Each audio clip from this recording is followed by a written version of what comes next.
Hello, everyone, and welcome back to Bikinis After Babies. Thank you so much for joining us today. Of course, I am one of your hosts, Mandy Rochon, here with your other host, IFBB Pro, Gillian Hughes. Hey everybody, thank you so much for tuning in today. It's just the two of us today, which we don't mind. We like the girl chat. We've actually been talking Yeah. for an hour before we hit record on today's episode.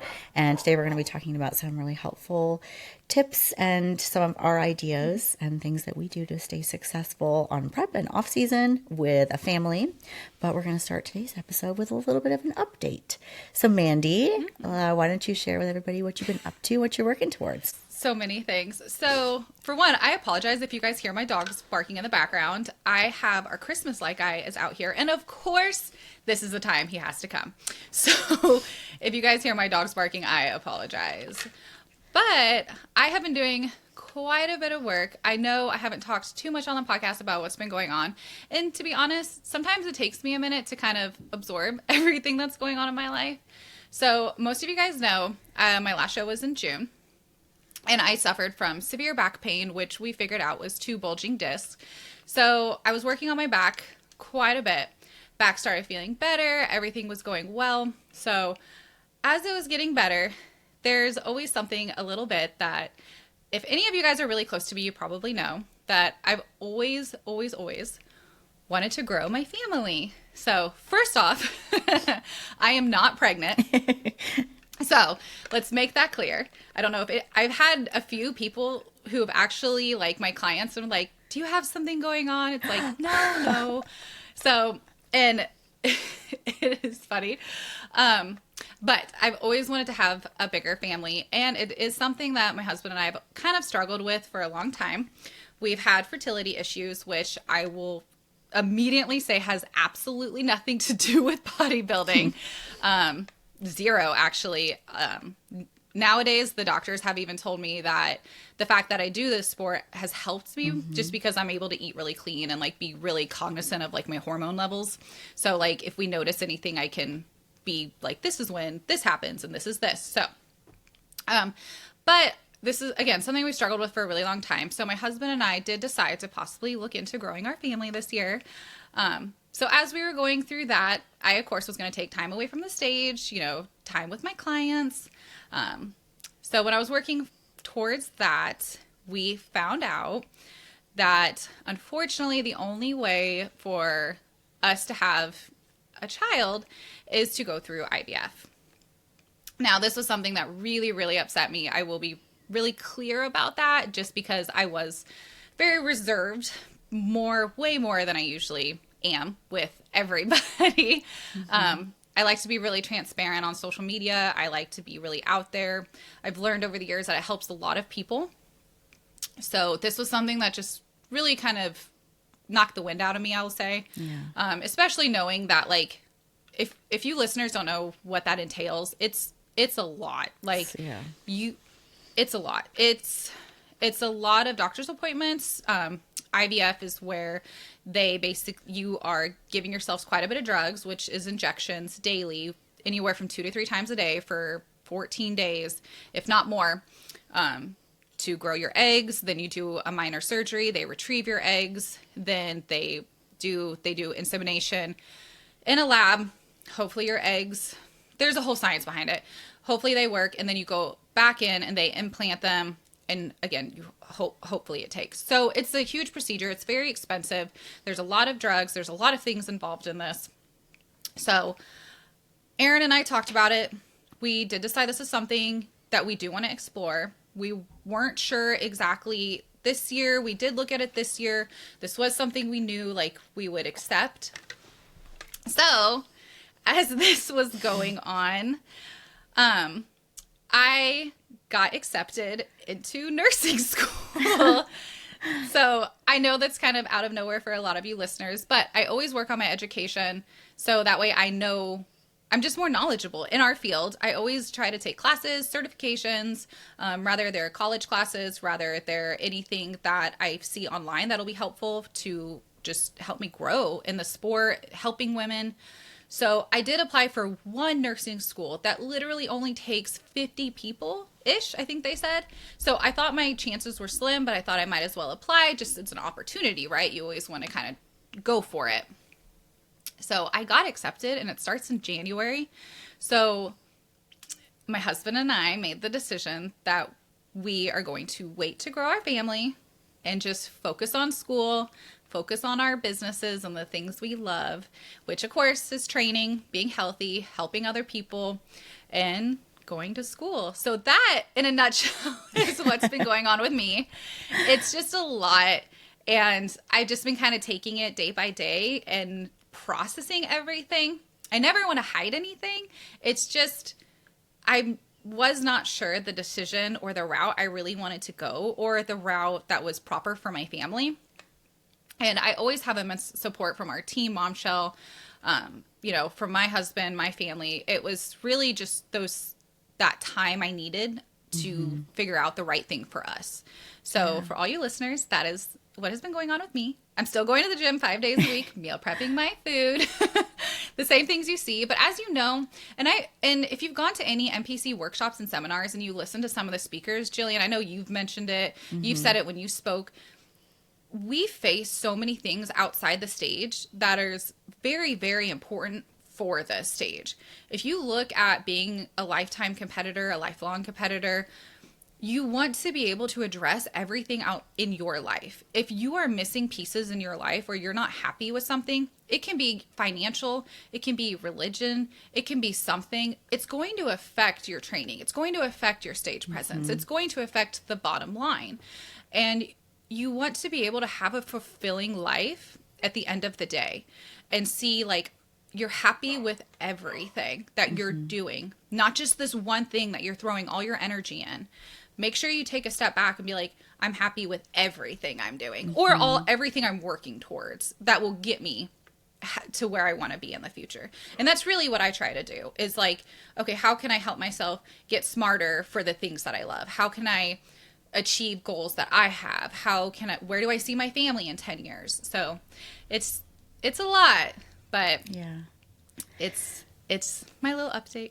Well, there was like, week to week when we were kind of doing like little episodes and talking about updates, like, you were in the process of seeing doctors and getting the workup done and getting prepared to get started. And we just like, you weren't really ready to like talk about what was kind of going on. And it's such a huge undertaking and, it's very involved. And I think it's just a decision that just takes a long time to sort of wrap your head around. So, I think that you did what anybody would do and just took your time to try to figure things out. And, I think your heart is taking you in the right direction for right now. And, I'm proud of you for sharing that because you didn't have to say anything nobody would have ever known other than me and like the people that you've told. Like nobody would have known that you were kind of, going through that debate of sort of what should you do and, getting the workup done and anticipating your life taking one direction and then it goes a different way. But I think you're so right. Like at the end of the day, this is a very important thing in our lives. Competing is something that we love so much, but at the end of the day, it's a hobby. Like even now, like as a pro, it's still not my job. And I still have a lot of responsibilities away from the stage. And when I'm planning shows, I have to look at everything. I have to look at our whole family. I have to look at work. I have to look at finances. I have to look at health. Did I take enough time off? Did I grow? And like, there's a lot of factors that go into it. And I think that, you just have to, there's seasons for everything and knowing, how much time you're going to need to take off and all of that, I think, is a consideration. I think, knowing you as a really close friend, too, like knowing you weren't done yet with competing. And I think that was maybe you can speak on that, too, if that was hard to think about, like going through the process of IVF and then having a pregnancy and then, spending time bonding, baby, breastfeeding, everything. And then it's probably about a 2-year journey you're looking at before returning to the stage. Yeah. Did that like play any impact on, not on your decision, but like, how did that feel in your heart thinking about taking that much time away from something you love so much? Yeah. So I really thought about that. So I have a 2-part answer to that. So back in 2017, when I did my last show, it was in Las Vegas, and I was backstage with my team and my coach at the time, and she said to us, because it was a pro-am show, so there's bikini pros there. She told us, she's like, if you guys want to be at this level of pros, it is a 24/7 commitment there is no time off. And this was, back then. So there is no gaining a bunch of weight. Like there is, you're always on. So after that show, I knew then that I'm like, okay, if I want to do this all the time, and I love this sport, it's exactly what I want to do all the time, then I need to focus on growing my family then. So when we moved, we bought our house in 2018, I had started noticing, my husband was kind of more oblivious to it, but I had noticed, I'm like, hey, this is a little harder. This is taking a long time. Like this isn't clicking. And of course I did the tracking. Of course I followed everything. I brought it up to my OB. And for those of you listening, if you have fertility issues, there's a fertility clinic and then there's your OB. They work together, but it's two totally different things. So I had talked to my OB. At the time, they had said, well, you're bodybuilding. They had kind of pointed the finger at that. So of course I felt bad. I went through the whole bodybuilding, kind of ruined my life for a second. Not too much, but like, oh, did I ruin my body? Like, did I hurt something? Then kind of fast forward into 2020, at the end of that, we revisited the idea of like, hey, there's something going on and like we need to kind of think about this. And when we started visiting clinics, an actual fertility clinic, they had kind of saw some underlying possible reasons why we're taking so like long to get pregnant. Mm-hmm. This was very hard even at this point for us. So we kind of backed off. We're like, let's just keep trying naturally. We're still young, like, and see what happens. So that's the time I decided to be like, okay, well, I really love bodybuilding. I really miss it. I really miss the industry. So I went back. I started prepping in 21. And then I had learned, obviously, bodybuilding wasn't hurting my body. I learned that it had nothing to do with that.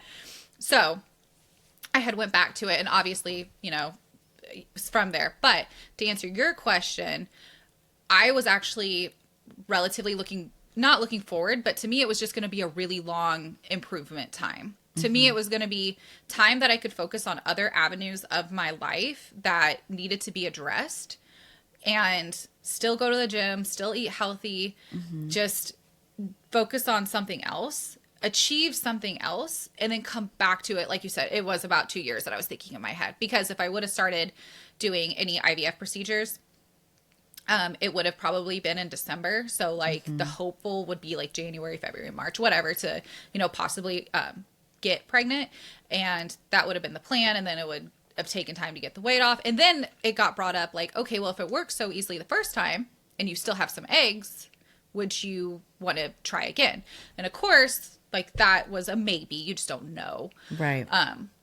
But I was mentally okay with taking time off because I had already taken time off before. Yeah. So I'm like, this would be okay. The stage is always growing and it's always there.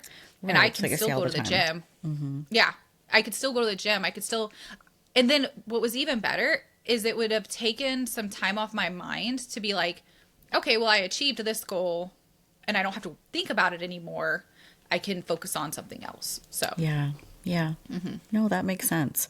I mean, and you're younger than me too, so like you're in your mid 30s, and you still have time. Like this is still something that you can revisit in the future. But yeah, I'm glad that you shared that with everybody, because I'm sure there are people like on the fence too, sort of like, oh, I'm loving this so much. Like, should I pause and like take time to have a baby or have a second baby or start my family? Like, what happens? And you certainly don't want to put off those sorts of things for the stage. The stage is not going anywhere.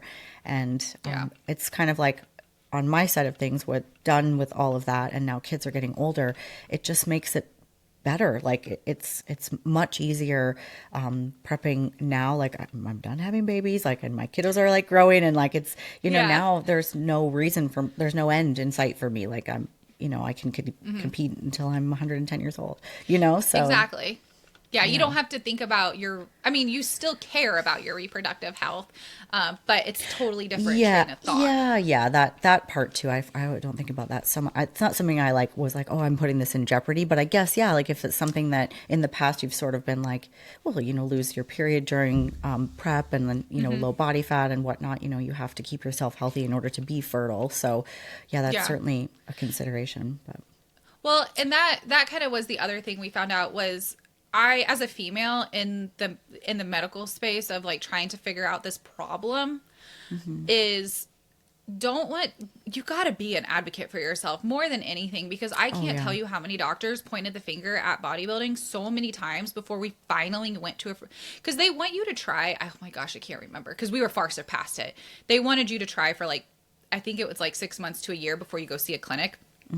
And so when we finally decided to go see a clinic, they were like, this has nothing to do with what you do. Right. So I was like, oh, okay. And then it got like better because I knew more about myself, so I could answer their questions clearly. I didn't have like, oh, I'm kind of tired, I'm this or that. I'm like, no, this is my normal platelet count. This is my normal estrogen level. This is my ovulation. This is that. So it was a lot easier when we kind of realized that, and that like, okay, like bodybuilding has nothing to do with this, like has zero. So like, if I decide to step on stage next year or the year after that while I'm in school or doing all sorts of stuff, it's not going to affect this. And I will say, like, this, I eventually, somehow, some way, will have a bigger family. Like, we're open to adoption. We're open to all sorts of things. Right now, it's just we're going to take some more time and, like, focus on other things.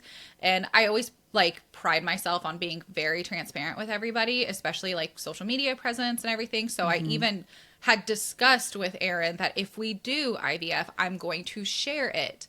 And I would share my journey. Yeah. So if that time ever were to come, then like I'll share my journey and like how it affects me and like what's going on and everything. So Yeah. Cool. Well, now everybody's in the know. Everybody knows what's going on now. So that's good. Awesome. Yeah. So it is, as we talk about kids and more kids and, you know, you're 5 and my 1, you know, this is a good way to segue, as you like to say, into our topic today, which is prepping and prioritizing prep while you are taking care of your kids. We have noticed this is a very common thing, of course. Like, everybody that we talk to has kids, and we talk about doing all these things while we have kids and taking care of kids, but sometimes we don't talk about how we do the things. And I feel like sometimes if we could share our tricks and or tips that we do that help us, the more we can help you guys, right? Yeah. That is really the theme of our podcast, right? I mean, not only like getting your body back in a bikini after babies, but the whole like process of being able to prep for shows and travel and compete and do all the things that we need to do while juggling a family. So I think that that's something that I don't think we like skim over it in episodes, but like we ask every single athlete that comes on the show, like, what is your number one tip?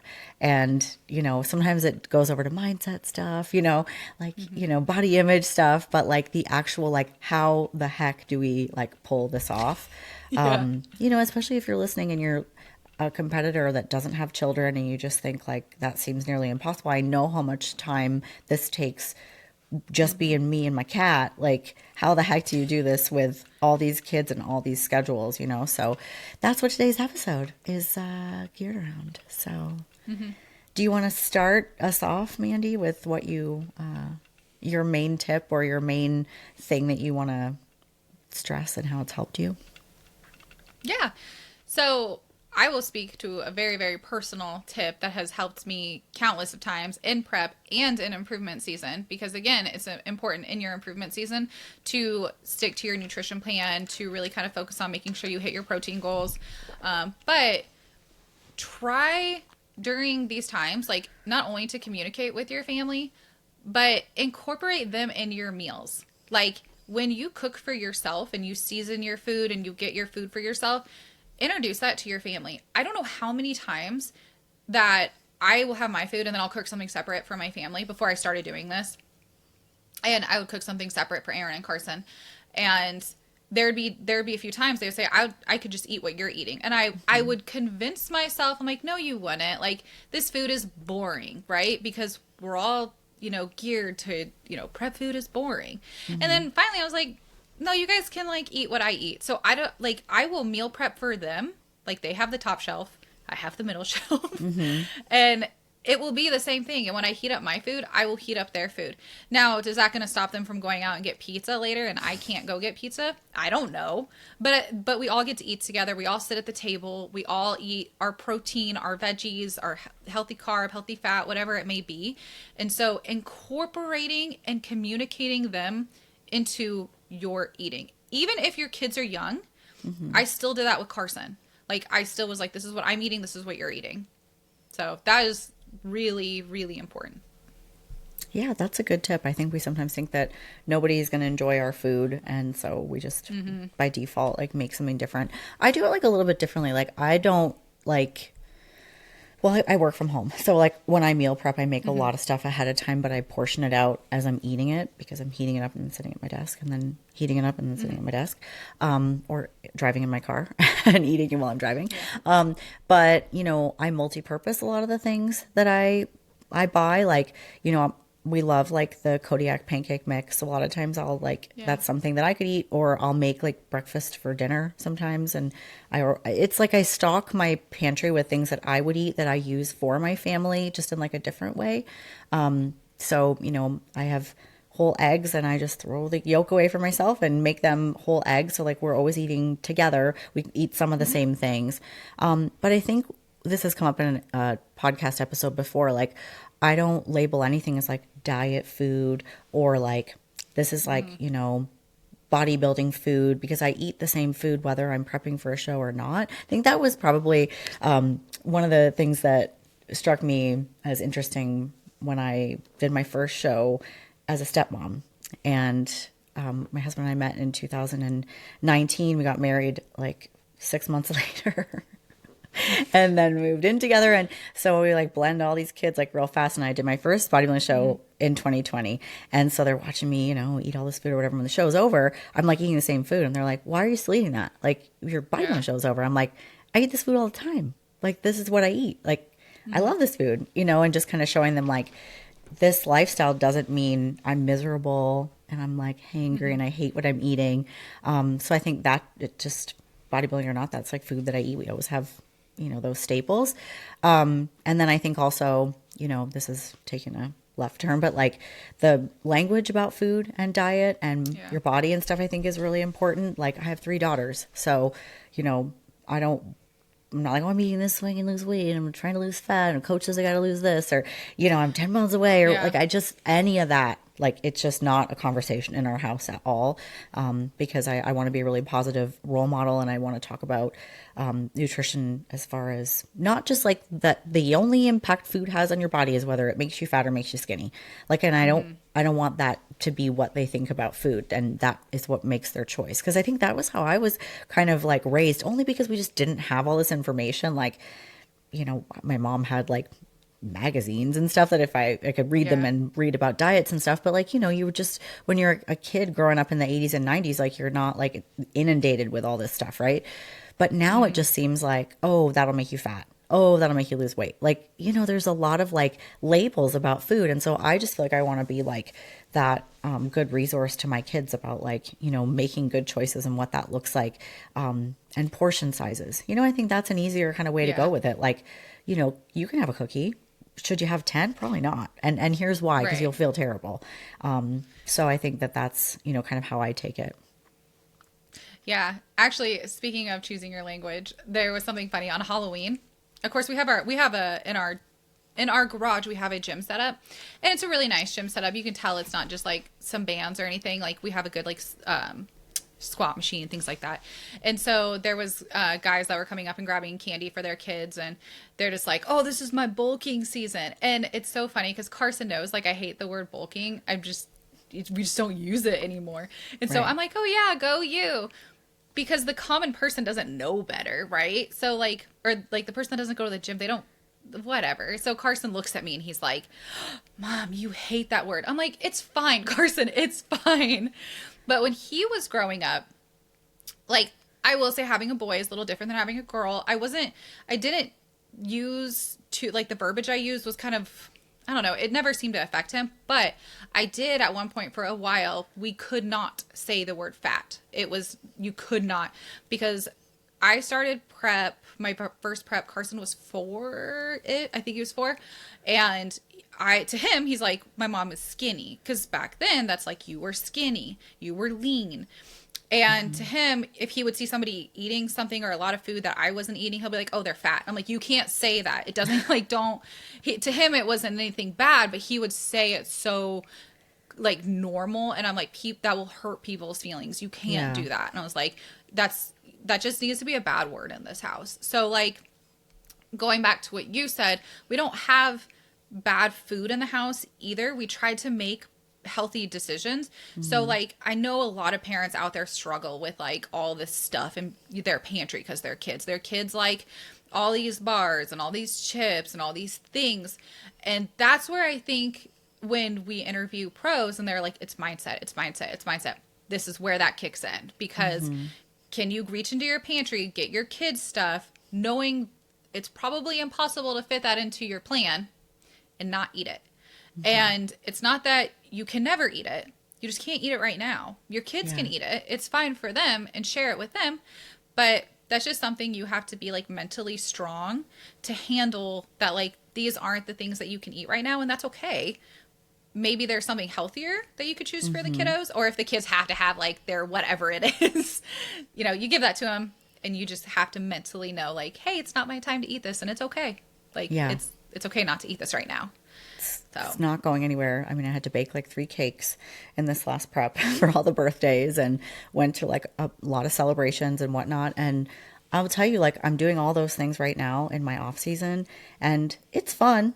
Like, don't get me wrong, I enjoy it, but I'm only going to miss it for a little while. Like, I'm not in prep all year round. Right. So, I think that that's something that people like tend to like really struggle with. Like, oh, it's my kid's birthday. Like, I have to have a piece of cake. It's like, well, do you really think they're going to notice? Like, if they're opening a bunch of presents, they got a bunch of friends around, like, are they really going to know? Is their birthday going to suck because you didn't have a piece of cake? And if the answer is yes, then babe, yes, you probably should have a piece of cake. But I would say almost 99% of the time that's not going to make a bad birthday for your kid, right? Now, if you didn't give him a cake because you're like, Mom, you can't have cake, that is a different story, right? But, I think that's just part of the sacrifice. And we do make sacrifices in prep, but I think it's also important to be flexible. Like, I think that is probably my number one tip, is because my life has changed so much. It changes every season change. Like, we got a different kid in a different sport with a different schedule, and I have to readjust my whole life to like fit in a practice and like a random soccer game or in some of these sports you don't get a schedule until like the day before. So you can't really plan much, right? But you have to roll with it, and you can't make it about you. If this is something that you want to do and it's a hobby, like, it doesn't mean like little Johnny doesn't go to a soccer game because mommy has to foam roll and do posing, right? Like, you don't, it's not that you come last, but you just got to make it work. So I think like it can be really stressful if you're somebody who's like, I have to go to the gym at this time, and I have to drink my protein shake at this time, and I eat at this time. It probably ain't going to be like that, but it doesn't mean you're not going to get good results, because you just have to know that these are the boxes I need to tick today. And maybe it'd be more ideal if I fasted first thing in the morning, but it's probably not going to happen because I got to get all my kids on the bus, and I got to go and get my workout in, and then I have a work meeting. So you just have to figure out, and you find a time. Don't let yourself get stressed about the perfect time to do things and when things need to happen. Like, as moms, you can be plenty successful with just being a bit more flexible with that schedule and having to go, okay, well, I just got home from hockey. Like Dove said, she had just gotten home from a kid's hockey game and had to go and pose. It's not ideal, but if you really want something bad enough, you have to do that. And your kids really shouldn't sacrifice. No, we can't do this because whatever, right? Like, you make it work. So that's helped me a lot, because if I was stuck with one schedule, like, I would be, a basket case. Like, I have the way my schedule works is we've got the custody arrangement with my husband's children is they're with us for a week, and then they're with their mom for a week, and then they're with us for a week, and then they're with her for a week. So it's very different. The week that I have all 5 kids here, it's go, go, go. There's like 3 different bus stop times. My training is shifted an hour later because then I've got Chloe here and she gets on the bus later than the other kids. And when I just have my 2, they're pretty independent and they're kind of gone all the time. They're in sports a lot. So this week when they're not here, that's when I kind of get really caught up. I get extra posing in. I'll book extra posing clients. That's when, if I had any body work or anything I needed to do, I would do that. I try to get ahead of the game, get all the housework done, like any big stuff that, I know I'm not going to be able to squeeze in when things get real hectic. And then when I've got all 5 kids, I do a bit of meal planning before they all get here. I sort of go, okay, what are we eating? Like, okay, just to figure it out so that I'm not, stressed out and, trying to accomplish too much with, with no time. So being flexible and organized, I think are two things that help me. So I don't know if that's any like concrete hacks that really help anyone. I'm still trying to, I each feel like week it try to is. figure it out. Yeah. Okay. Because look how many people we watch, like, and they have, like, I don't want to say they have a specific schedule, but they look like they have a specific schedule. And so, Yeah. and they follow it every single day. And in reality, like, your shift's weekly. So mine, I try my best to shift it by semester for me. So for me, I have obviously spring, summer, winter, fall, and then, like, that's how kind of my schedule goes. It's always been easier for me because for my son, he has obviously school and then soccer, and then he won't have school. And it just, we know in advance kind of what's going on. So if I know, okay, well, I'm in improvement season, this is what's expected of me, this is how I got to take care of the kid, this is that, and whatever. And if I'm in prep, this is what's expected of me, this is how I have to structure it. So, like, I'll take a step back and see, like, is it feasible? Because I feel like that's another thing that a lot of women will get really excited to step on stage, and they may not necessarily look at the time in their prep. Are they going to be 6 weeks out from a show during a time that they have a lot of parties that usually go on? They have birthday parties, they have holiday parties, rather that's summer or winter, but they really want to do that one show at that one date. It's like, can you do it? Can you mentally do it? And understand, like you just said, like, you got to sacrifice for what you really want. Or can you not do that show, do some shows, do a show later and have your time? You got to At a more kind of ideal choose. time. Yeah. Exactly. Because there's always going to be vacation. There's always going to be holidays. But what is the most important to you? Like, I tell my lifestyle clients on Easter, it's always Easter. Easter is like a really hearty family holiday, and that's when, like, grandma cooks chocolate cake. That's when grandma, like, bakes those cookies, and it's so wholesome. So I always tell them, like, that's your holiday. Like, that, enjoy your holiday, because eat the food, because that's wholesome. That means something. Halloween, no. Dude, the candy is everywhere all the time. Go to Quick Trip and get it. Like, it's okay. Yeah, I think it's just different, like, person to person, right? And then think about different cultures too. Like, we have to think about those who are like doing Ramadan and all of these different things. Like, because Easter, I could take it or leave it. It's like, I don't really care. Exactly. Thanksgiving, though, huge for me. Christmas dinner, no, Yep. It's fine. New Year's Eve, not really. But everyone's different. Like, one of my friends got married on New Year's Eve. That's always going to be a huge thing. So I think you just have to look at the big picture. Give yourself enough time. That's the other thing too. Moms, make sure you give yourself enough time, because you can guarantee somebody's going to get sick in the middle of it. I had one sick last week for 3 days. Talk about being a nurse. I was running up and down these stairs, checking temperatures, taking water. Then the freezer broke, so I'm out of ice. I had to go to Quick Trip and buy a bag of ice, put in the freezer. Then I had to try to fix the freezer, and I was just like shit the whole week. Like, I was exhausted. So, if I was prepping, that you got to make time for, like, those, like, things that happen. Also, I could have gotten sick. I was wearing a mask in there and everything, making sure I didn't get it, but your kids get sick. Sometimes they pass it to you. So I think don't put the pressure on yourself of, like, I have 12 weeks to get ready. I'm going to step on stage, come hell or high water. It's so, when you have a family, you have to, like, prepare for sort of the unexpected. And if nothing happens, hey, you're ready early. But if something does happen, then, then you're panicking that you don't have enough time. So I think that's an important consideration.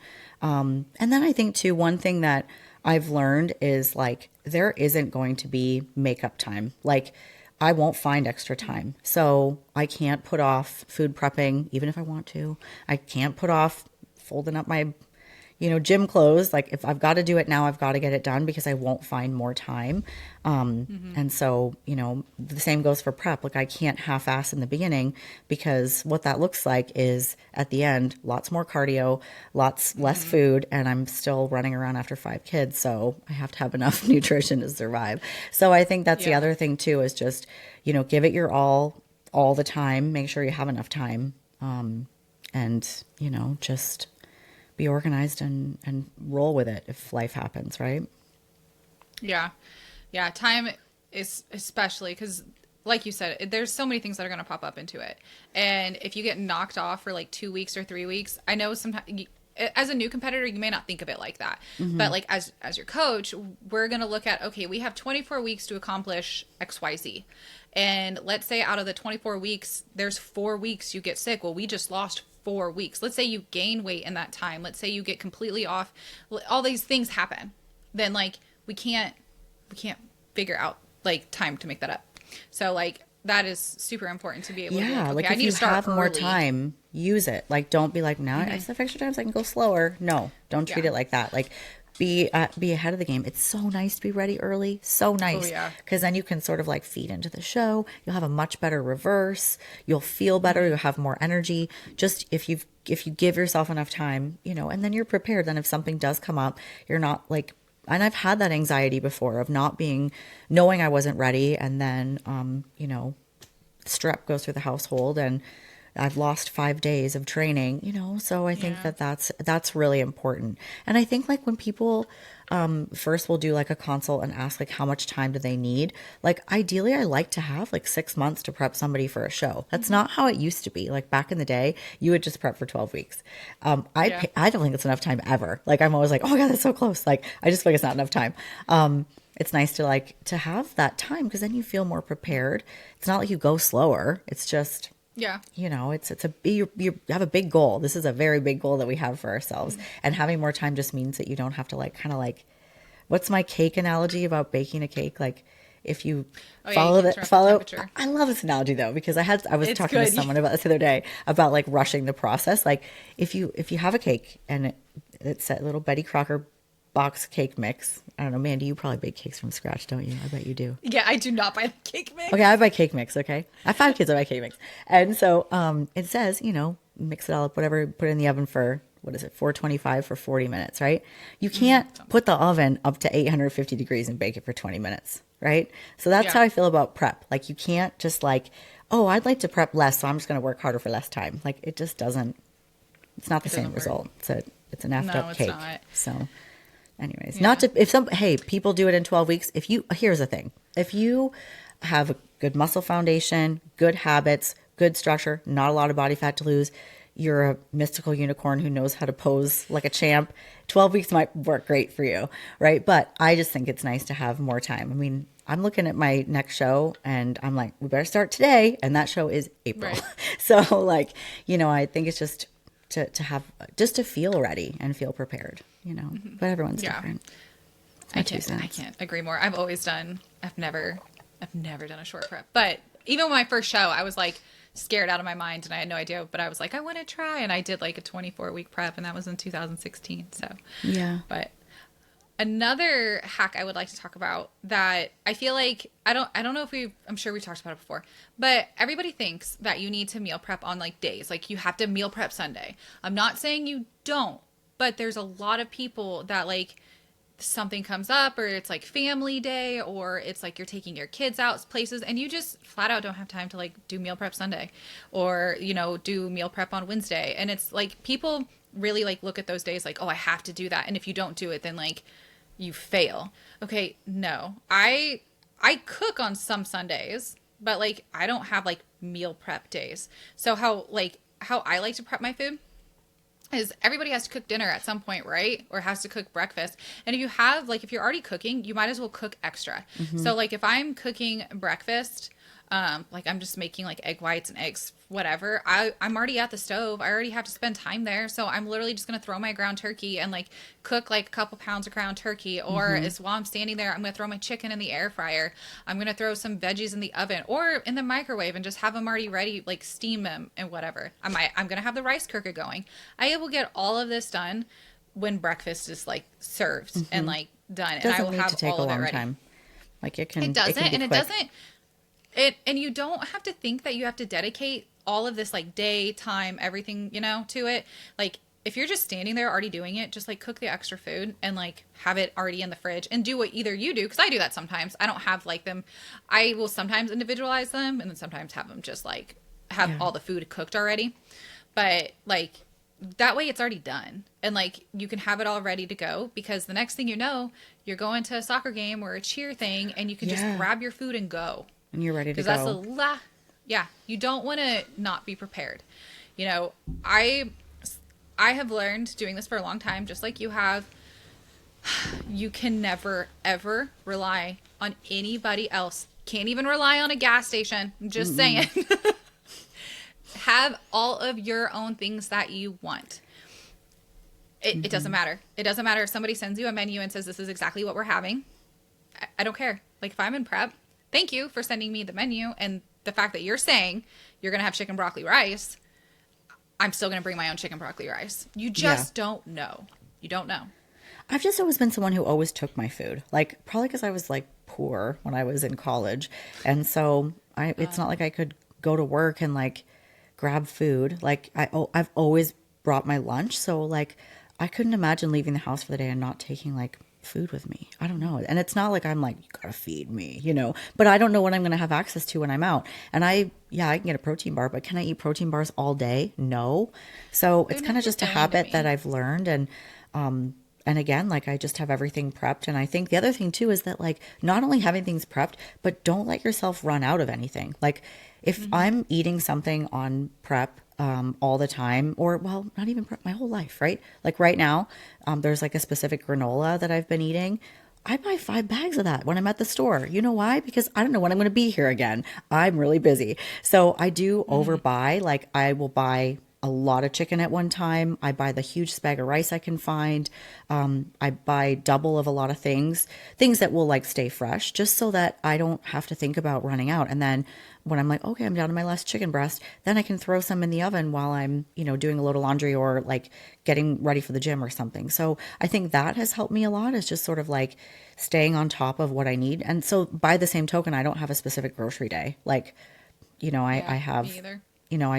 And sometimes I only have to grocery shop every 2 weeks because I bought everything in bulk. So that saves time too. So, and I think really the foundation is I have a very simple meal plan. That helps a lot. Like, I think the recipes are really cool and stuff. And a lot of our like lifestyle clients enjoy the variety. But for me, I'm fine eating the same thing every day. And it makes it so easy because I know off the top of my head what I'm eating. So I can go, okay, I have one English muffin left. Next time I go to the store, I need to buy a bunch, or, I know I always need egg whites. So it's so simple when you do it that way. I really don't have to think about it. So I think that sometimes I'm stumped by that question because I'm like, what do you mean it's so easy? But I guess if you're, eating something, well, macro people, I think sometimes they have a hard time because, they're like, what am I going to eat this week? And they plan these like elaborate like macro meals, which is great. But like, does that really work with your lifestyle? Or maybe you have like a macro meal for your weekend meals when you have a little bit more time. But if you can get on that structure Monday through Friday, it's going to save you so much time and I don't have to think about it. Like I know exactly what I'm eating. I'm not like opening the fridge like, oh, I guess I'll just have pizza rolls or, like I know I'm not tempted. I'm not tempted either because I have my stuff ready. So, but find what works for you. Like these are just things that have helped us. Everyone's sort of different and their needs are different, but, it can be done. Yeah, Right? I'm very similar in the way. I'm very simple. I do like to bake and I like to cook. So there will be times, I will say probably way more often than you, that like I will get a craving to, it's more just to cook something or try something. And then I will venture out and try to like look at macros and fit it in. But it is very time consuming. It is it's something I do every once in a while. I will say, kind of like being creative for you, like making things and whatnot, baking and cooking for me is very relaxing. It helps me a lot. Like, obviously, after I found out the IVF news, I had a really hard time. And so I baked and I cooked a lot, like an obnoxious amount. I even had a guest that was here for like a weekend. And she asked me because obviously, like, she knows my lifestyle and everything. And she's like, is this how you normally eat? And when I say, you guys, I made like everything from scratch. I'm talking a potato dish, a salad dish. I made multiple desserts. Like I was going hard in the kitchen just to help me cope.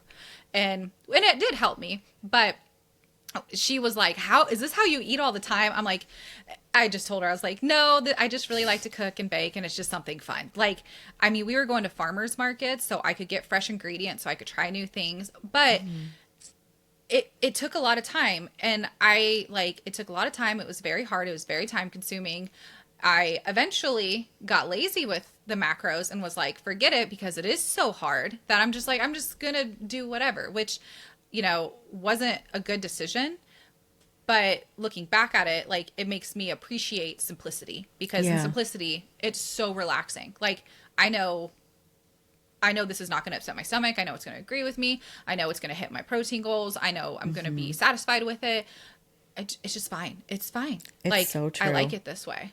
And I've put things in my like meals that like I like love. Like I look forward to all, and it's things that when I go into prep, it will be so easy because I just take what I'm already eating and I just will change the amount. You know, my body's been digesting like normal foods, like my English muffins and my yogurt and my granola, like all these things that I'm eating now, like it's simple variety and it is just, you know, enjoyable to me. I don't feel deprived, but it will be such a smooth transition into like the cutting phase of my prep because I just take what I'm having and I just reduce it a little bit, you know, makes it so simple versus like, you know, I have clients are like, I'm so excited for my new menu. I'm like, it's the same, just a little less, you know, like, you know, it's just like, I think that lifestyle has really helped. And I remember reading a study one time that they did on people that had overcome a large amount of weight loss, like over 100 pounds and how they kept it off. And one of the commonalities among these people was that they all had go-tos. And what I mean is like, they had sort of like several different breakfasts, lunch option, dinner option, go-to snacks, and they kind of just ate the same thing all the time. Because think about it, you're giving yourself a predictable amount of food, you're eating at the same times, same portions. It's not like you got one day where you eat 800 calories, the next day you eat 2,700. Like it's that consistency, right? And then think about those people aren't thinking about food all the time. They know what to eat. It's very easy. And I think that really can be said for like having that success in your prep and in your off season. You know, don't keep it simple, stupid, right? That's so mean. But you know what I'm saying? My husband says it all the time. He's a car guy. So kiss, keep it simple. So it's okay. Yep. Yeah, anything goes. So I don't know. Well, I think that was we helpful. shared. I know. Yeah. I think we shared quite a bit of like, especially insight of like how we do it and like kind of touching on a lot of things that we know how other people do it. And just, you know, we've done it for so long. And to us, like, you know, we talk about this a lot. To us, it's very like normal, but we forget that it's not necessarily normal. So we hope that you listeners can take all this, you know, some of the tips and tricks away from this. And of course, if you have any questions or like wonder about anything that we're doing, always feel free to comment or message us, and we're open books, like more than happy to share anything, especially like me sharing my IVF stuff. Like I know a lot of people are like, oh my gosh, like, cause it is very sensitive. And I know if you're watching, you can kind of see my facial reactions. And I've had time to cope with it and I've had time to accept it. So I can talk about it and answer lots of questions and things like that now. So you did really good. Yeah. Thanks. I didn't cry. I know. I was wondering, I was kind of getting like, oh gosh, you know, just because I know what this journey was. But, you know, I think it's great that you shared that just so that people can kind of know like what's going into, you know, the other side of the stage, which is like, you know, all the life things. Yeah, and I've had people come up to me and like ask me what's going on, and I do openly share. Like I don't have a problem talking about it. I'm not a sensitive person. The whole like if people come up to me and they're like, "Oh, are you going to have more kids?" I easily say like, "Oh, I'd love more kids. I just have fertility problems." Like I don't fall under that category of getting offended by comments or questions or anything. I don't expect anybody to know what I'm going through, and I don't have a problem answering questions when people are interested in getting to know me or my life. Like, I don't know. I never kind of fell under that offended umbrella. But yeah, so yeah. Well, thank you guys so much for listening. And again, let us know any comments of anything you'd like to hear or questions about this episode. But yeah, thank you so much for listening. We'll see you next week.